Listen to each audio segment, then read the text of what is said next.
अस्सलामुअलैकुम, वेलकम आप सभी का इस नए वीडियो में। तो जैसे आप सभी को पता है कि जेके बोपी बीएससी नर्सिंग, बीएससी पैरामेडिकल और बीएससी टेक्नोलॉजी कोर्सेज के जो एप्लीकेशन फॉर्म्स हैं 2024 के लिए, उसकी यहाँ पर रजिस्ट्रेशन चल रही है। इस बीच यहाँ पे आपकी जो लास्ट डेट रहने वाली है वो 13 अप्रैल रहने वाली है। 13 अप्रैल तक आप लोग अपना ऑनलाइन एप्लीकेशन फॉर्म सबमिट कर सकते हैं।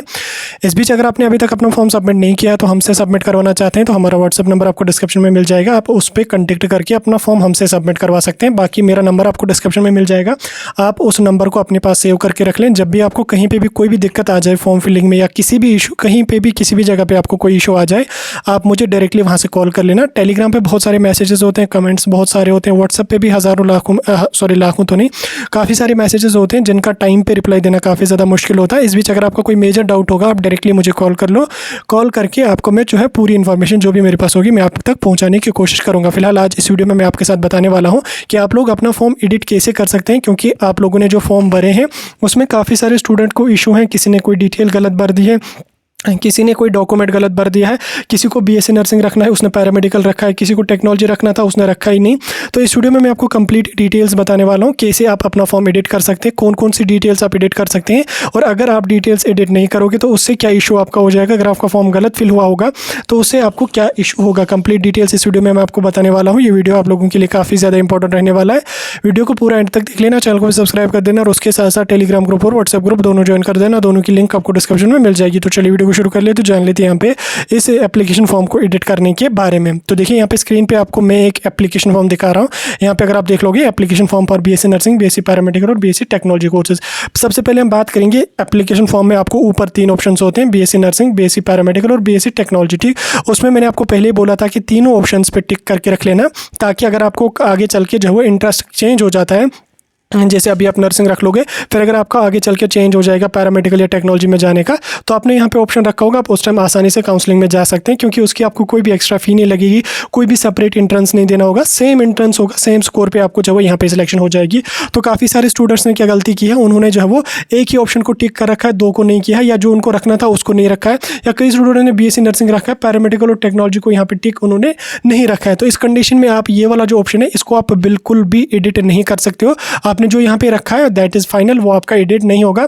कोई भी करेक्शन विंडो में आप उसको एडिट नहीं कर सकते हो। लेकिन अगर आपका ये मेजर इशू है तो आप इसको एडिट करने के लिए क्या कर सकते हैं, आप जेके बोपी में बात कर सकते हैं, उनको बोल सकते हैं कि ऐसा मेरा इशू हो गया, बाय मिस्टेक मैंने जो वो पैरामेडिकल टेक्नोलॉजी पर रखना था, बाय मिस्टेक मुझे नर्सिंग 1 पे टिक हो गया, या जो भी कोई आपने रखा है तो उस पर आपका टिक हो गया, बाकी 2 ऑप्शन पे टिक नहीं हुआ, तो उस कंडीशन में आप जो वो उनको कॉन्टैक्ट करके जो है वो फॉर्म को अपना एडिट करवा सकते हैं। वो आपका एडिट कर देंगे और आपका जो फॉर्म है उसको ठीक कर सकते हैं। अदरवाइज करेक्शन विंडो में ये ऑप्शन आपका ठीक बिल्कुल भी नहीं होता है। इसमें कोई ज़्यादा बड़ा उतना मसला नहीं है, ज़्यादा बड़ा टेंशन लेने की ज़रूरत नहीं है। इसमें यह होगा आपको कि जो आपने ऑप्शन यहाँ पे रखा है आप सिर्फ और सिर्फ उसी ऑप्शन या उसी कोर्स के लिए काउंसलिंग के लिए जा सकते हैं, बाकी के लिए नहीं। अगर आपका बीएससी नर्सिंग में ही इंटरेस्ट है तो आपने बीएससी नर्सिंग रखा है तो ऑब्वियसली आप उसी में जा सकोगे, पैरामेडिकल वगैरह में नहीं जा सकोगे। लेकिन अगर आपने 3 ऑप्शंस को टिक रखा, ये आपके लिए ही फायदा रहेगा।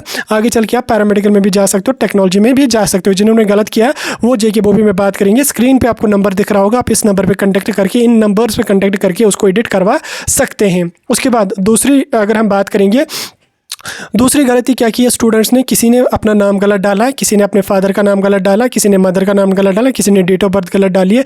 तो इस कंडीशन में ये जो इश्यूज़ हैं ये कोई बड़े इश्यूज़ नहीं है, इससे आपके एप्लीकेशन फॉर्म पे कोई भी इम्पैक्ट नहीं पड़ने वाला है। ऐसा नहीं कि आपने अगर अपने नाम में थोड़ी सी मिस्टेक गलत कर दी है, या फादर के नेम में थोड़ी सी मिस्टेक गलत कर दी है, मदर के नेम में थोड़ी सी मिस्टेक गलत कर दी है, इस कंडीशन में ऐसा नहीं है कि आपका फॉर्म रिजेक्ट हो जाएगा, बिल्कुल भी ये ऐसा नहीं होता है। आपके फॉर्म में अगर ऐसा कोई माइनर इशू है तो उस कंडीशन में जेके बोपी की जो आईटी टीम होती है, जब वो आपके फॉर्म को वेरीफाई करेंगे उस टाइम वो आपके फॉर्म को खुद एडिट करके आपके फॉर्म को अप्रूव कर देते हैं। ठीक है, अगर आपके फॉर्म में कोई माइनर सी मिस्टेक है नाम में, पेरेंटेज में, मदर्स नेम में, तो कोई घबराने की ज़रूरत नहीं है, वो आपका कोई इशू नहीं होगा, उससे कोई इशू नहीं है। लेकिन स्टिल आप अगर उसको एडिट करवाना चाहते हो तो जेके बोपी में आप बात कीजिए। स्क्रीन पर आपको नंबर जो मैं दे रहा हूँ, आप इन नंबरात पर कॉन्टैक्ट करके अपना फॉर्म जो है उसको एडिट करवा सकते हैं। बाकी करेक्शन विंडो इसके लिए यहाँ पे आप लोगों का ओपन नहीं होता। अगर आप ना भी करवाओगे तो भी कोई इशू इशू नहीं है, लेकिन अपने हिसाब से सारी डिटेल सही होनी चाहिए। तो आप ओपी में बात करके उसको भी यहाँ पे जो है वो आप लोग एडिट करवा सकते हैं। उसके बाद अगर मैं कैटेगरीज़ की बात करूँगा तो कैटेगरी में काफ़ी सारे इशूज़ स्टूडेंट्स को इश्यूज़ हैं कि कैटेगरी की वो तो किसी रिजर्वेड कैटेगरी में फॉल करते हैं, लेकिन कैटेगरी अभी उनके पास नहीं है, कैटेगरी वो बना रहे हैं। तो उस कंडीशन में आपको घबराने की कोई ज़रूरत नहीं है। आप अगर कैटेगरी के लिए आपने ऑनलाइन अप्लाई किया, वहाँ पर आपको एक प्रिंट आउट एक पेज का मिलता है, आप उसको एज ए कैटेगरी फ़िलहाल के लिए अपलोड कर सकते हैं। कैटेगरी की जो डेट्स वगैरह होंगी वो आप उसी जो जब आपने अप्लाई किया है उन्हीं डेट्स के हिसाब से जो है वो आप कैटेगरी की डेट वहाँ पे डाल सकते हैं। तो आप जो है वो अंडर प्रोसेस वाली जो आपका होगा उसको भी चला सकते हैं। अंडर प्रोसेस बोले तो जब आपने अप्लाई किया उसके लिए ऑनलाइन ही होता है आज अप्लाई, तो वहाँ पे कंप्यूटर वाले ने आपको 1-2 पेजेस का एक पीडीएफ दिया होगा, आप उसको जो एक्नॉलेजमेंट होती है आप उसको अपलोड कर सकते हैं। वो आपका फिलहाल के लिए चलेगा, फिर आपको आगे चल के टाइम दिया जाएगा उसको ठीक करने के लिए, ठीक। फिलहाल आप उसको चला सकते हैं, लेकिन अगर आपने अभी अप्लाई ही नहीं किया तो उस कंडीशन में आप एज एन ओपन मेरिट भर सकते हो। उस कंडीशन में आप कुछ भी वहाँ पे ऑप्शन नहीं चला सकते। उसके बाद जिनके पास डोमिसाइल सर्टिफिकेट नहीं है तो विदाउट डोमिसाइल सर्टिफिकेट आप अपना फॉर्म बिल्कुल भी नहीं भर सकते। अगर डोमिसाइल सर्टिफिकेट नहीं है तो डोमिसाइल सर्टिफिकेट के लिए अप्लाई कर दो। अप्लाई करने के बाद अंडर प्रोसेस वाली जो है जैसे एक्नॉलेजमेंट जब आप अप्लाई करते हो तो वहाँ पे एक्नॉलेजमेंट एक आ जाता है एक पेज का, आप उसको यहाँ पे लगा सकते हैं। इशुएंस ऑफ डोमिसाइल सर्टिफिकेट में आप जो है वो जब आपने डोमिसाइल के लिए अप्लाई किया वो वाली डेट आप उसमें चढ़ा सकते हैं, ठीक। जो एक्नॉलेजमेंट मिलती है आप उसको यहाँ पे चढ़ा सकते हैं। उसके बाद काफ़ी सारे स्टूडेंट्स का मसला ये है कि उन्होंने अपना जो एड्रेस है वो यहाँ पे गलत फिल किया, तो एड्रेस गलत फिल किया। अब उस कंडीशन में आप लोगों का फॉर्म रिजेक्ट नहीं होगा। एड्रेस अगर आपका थोड़ा सा गलत है, ऐसा नहीं कि आप बारामूला से आपने श्रीनगर का एड्रेस डाला है, उतना तो नहीं, थोड़ा सा कोई माइनर मिस्टेक उसमें हो जाती है, तो उस कंडीशन में भी आप लोगों का फॉर्म रिजेक्ट नहीं होता है। तो कोई घबराने की जरूरत नहीं है। स्टिल आप ओपी में बात करके उसको एडिट करवा सकते हैं, नाम भी एडिट होगा, कोई इशू उतना बड़ा आप लोगों का नहीं है, ठीक। उसमें उसके अलावा काफ़ी सारे स्टूडेंट्स का एप्लीकेशन फॉर्म का स्टेटस जो होता है वो यहाँ पे डेफिशिएंट दिखा रहा है, तो उस कंडीशन में भी स्टूडेंट काफ़ी घबरा रहे हैं। तो उस पर मैं सेपरेट वीडियो डाल के फॉर्म स्टेटस पे आप लोगों को समझा दूंगा। कोई घबराने की आपको ज़रूरत बिल्कुल भी नहीं है। उसके अलावा काफ़ी सारे स्टूडेंट ऐसे हैं जिन्होंने डॉक्यूमेंट्स गलत अपलोड किए, यानी कि उनको जो है वो उनको 12th की मार्कशीट करनी थी वहाँ पे अपलोड, वहाँ पे उन्होंने जो है 10th की डाल दी, या 12th की मार्कशीट की जगह 10th की डिप्लोमा डाल दिया या कुछ और डाल दिया।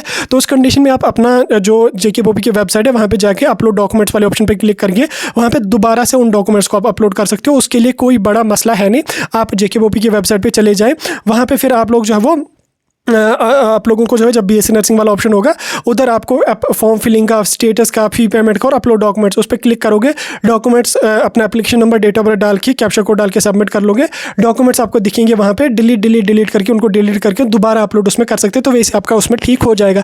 बाकी अगर फॉर्म में कोई मेजर माइनर मिस्टेक हुई है, घबराने की कोई ज़रूरत नहीं है। आपका फॉर्म इतनी आसानी से रिजेक्ट नहीं होता। अगर आपका डेफिशिएंट भी आ जाएगा तो भी आपका एडमिट कार्ड आ जाता, कोई घबराने की ज़रूरत नहीं, लेकिन डेफिशिएंसीज को आपको क्लियर करना पड़ेगा बाद में, ठीक। फिलहाल के लिए जब आप अपना फॉर्म भरोगे कॉन्शियसली अपना फॉर्म भर लो, गलती उसमें मत कर लो। करेक्शन विंडो ज़्यादा टाइम के लिए ओपन, मतलब ज़्यादा चीज़ें आप करेक्शन विंडो में ठीक नहीं कर पाओगे, इसलिए फॉर्म फिल कर लो तो अच्छी तरह से कर लो। और कई सारे स्टूडेंट ऐसे भी हैं जिनके पास डिप्लोमा सर्टिफिकेट है नहीं, तो उस कंडीशन में आप 10th का मार्क्स कार्ड चला सकते, कोई इशू उसमें नहीं है, कोई घबराने की जरूरत नहीं है। आप 10th का मार्क्स कार्ड आसानी से बिना किसी टेंशन के उसमें फिलहाल के लिए जो है वो लगा सकते हैं, ठीक। ये था आपका करेक्शन विंडो के बारे में, फॉर्म एडिट के बारे में थोड़ा सा अपडेट जो मैंने आपके साथ कंप्लीटली डिस्कस करने की कोशिश की।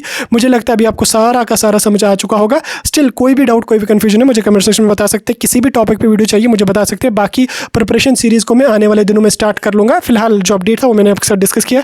ऐसे ही अपडेट्स के लिए हमारी यूट्यूब चैनल सब्सक्राइब करके रख लें, व्हाट्सएप या टेलीग्राम ग्रुप भी ज्वाइन करके रख लें।